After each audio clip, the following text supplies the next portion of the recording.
It was an argument over a biscuit that led to a stabbing and a young man losing his life. As the inquiry into the killing of Bailey Gwynn concludes, how do we deal with pupils who bring knives to school?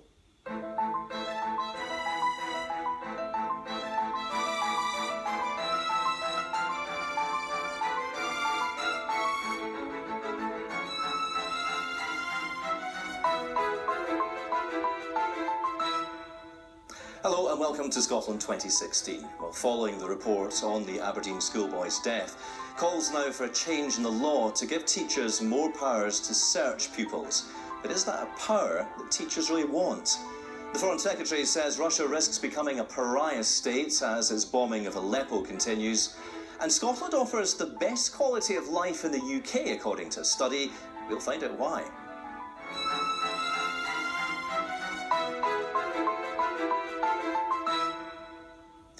We can be thankful for one thing. Stabbings in our schools are very, very rare.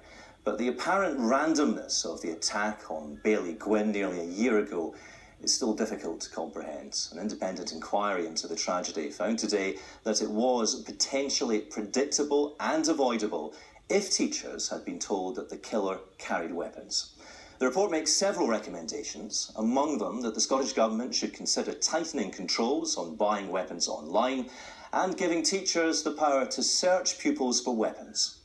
What I'm saying in this recommendation is that the law, as it currently stands, doesn't provide sufficient resilience for teachers to manage a class full of pupils, one of whom has a weapon or is alleged to have a weapon. They can only search with the person's consent. In other circumstances, they have to call for the police. That sounds all very sound, but in fact it leaves we know this event with Bailey occurred in seconds, in very brief time, and I think that we need to feel that teachers are empowered to do what they need to do, and certainly the case in England and Wales that the law is different to in Scotland, and teachers are empowered in those circumstances. That's the report's author Andrew Lowe there. Well, to discuss the recommendations made today, I'm joined from Edinburgh by the General Secretary of the Scottish Secondary Teachers Association, Seamus Searson, and here in the studio by Dr Christine Goodall from Medics Against Violence. Well, Dr Christine Goodall, what is it that motivates a pupil to take a blade to school in the first place? Well, I think the first thing to say is that it's very unusual for young people now to do that in the first place. But I think, things that we've heard when we've been in schools would be that they felt that they needed one for protection. It's a case of, bravado, makes them look cool. But I would emphasise it's a very, very unusual thing to happen now. And Seamus, in the past year since that tragedy, I think there have been 15 cases of people carrying knives to school in the Aberdeen area. That does, on a positive note, suggest that at least they haven't used those blades. It does in the first instance, but as you said there, schools are very, very safe places, and these things are very, very rare.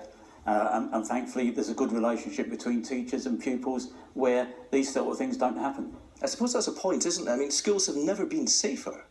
No, absolutely, and I think Scotland in general is a very safe place to live. Schools are safe. I mean, what I see when I go into schools is a culture where the pupils and the teachers have a good relationship. They have a good kind of working relationship around difficult to talk about issues like violence and so on. And I think schools are safe, yes, I do. I mean, you go into schools as part of Medics Against Violence and you show young people the effects of using a knife, but a lot of them just take a knife for protection. They're not necessarily using it, so I wonder if they connect the two up. I think they do. I mean, I think generally speaking, when I'm talking to young people now, they would not be supportive of violence, they would not be supportive of carrying knives. And actually, increasingly, we're not particularly talking about that. We're talking about alcohol and other issues that they face as young people, other difficult to talk about issues that they face as they're growing up. And, we're really talking to them more about keeping each other safe, keeping the school as a community safe. Seamus, you've had a lot of experience in London schools.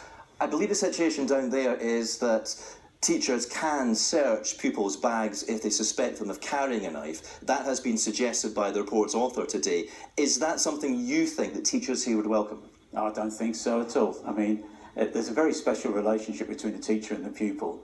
And if you start to introduce stop and search, you're going to damage that relationship. The situation in England is where teachers are allowed to do it, but it happens very, very rarely. Teachers are often advised not to get into that situation and diffuse situations.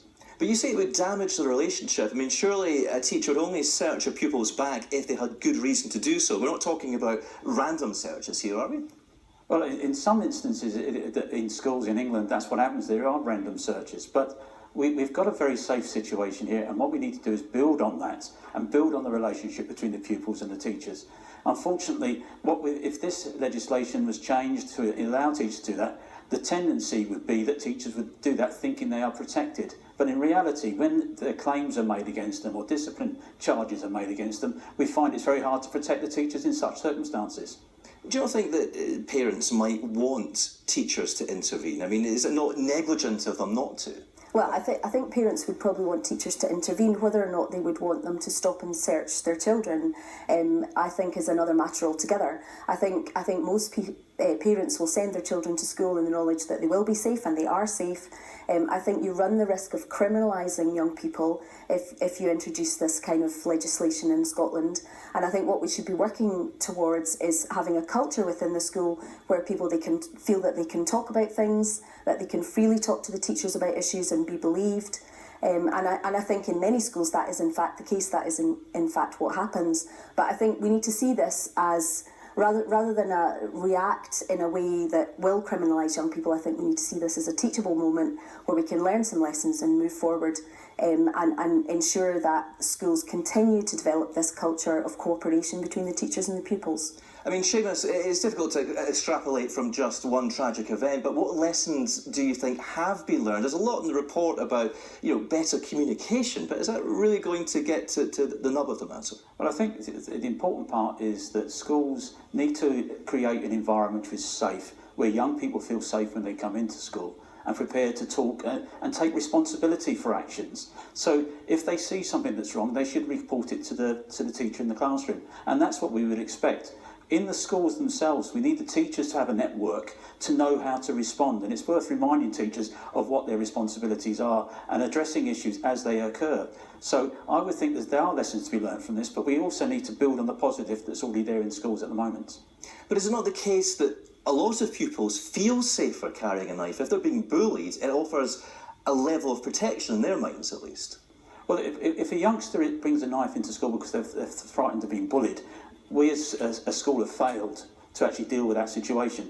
There should be an understanding that bullying is not acceptable, and we need to encourage our young people to address that and report it, not try and deal with it themselves. I mean, that's what adults are there for. We're there to give them a lead and guidance, and we need to encourage them to feel comfortable. And I think if there was potential stop and search arrangement coming in, it would put a different barrier there and also create a conflict that we don't really need. I mean, what do you think we should be saying to children in school? It's all very well to say, let's have a nice relationship between the teacher and pupil. Of course, everybody wants that. It's much more difficult to achieve.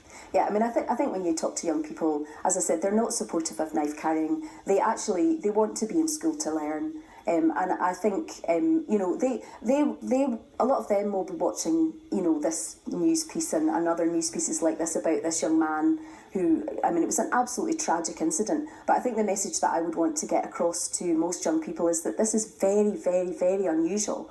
And, that they are safe at school, and they shouldn't think that the way to protect themselves is to pick up a knife and take it to school. Absolutely not.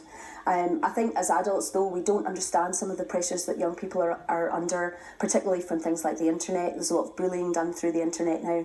And I think we do need to just create that atmosphere in school where young people can feel that they can talk about these things. So Seamus, do you think that, politicians shouldn't get involved in this? Let's just leave it to the professionalism of the teachers, really? Oh, most definitely. I mean, teachers need the support to deal with this in the school and give them the time. And I think over the last number of years, there's been such a pressure on teachers in accountability and bureaucracy that sometimes the space that's needed to develop these relationships has been put at risk. So I think let the teachers get on with the job and give them the time to do it properly. OK, Christine and Seamus, thanks very much indeed.